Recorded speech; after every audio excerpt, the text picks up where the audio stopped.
Before you throw your toilet roll in the trash, there is still a way to give them a second life. Use them as free eco-friendly biodegradable seed pots for your vegetables and flowers. When sowing a vegetable into such a production pot, there is no need to remove the plant afterwards and the risk of root damage that may occur during this operation. Paper is fully ecological and biodegradable. You can plant seedlings with biopots directly into the ground, and these will decompose over time and fertilize your soil in the garden. In such pots it is worth planting vegetables whose roots are not intended for consumption, such as beetroot or celeriac, because they can limit the size of the vegetable.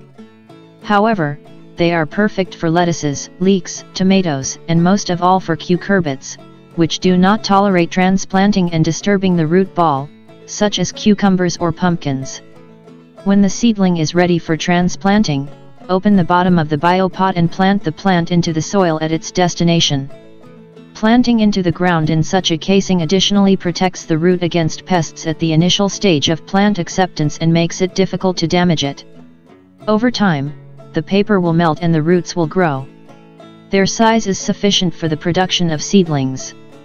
This way you will implement the zero waste principle into your life.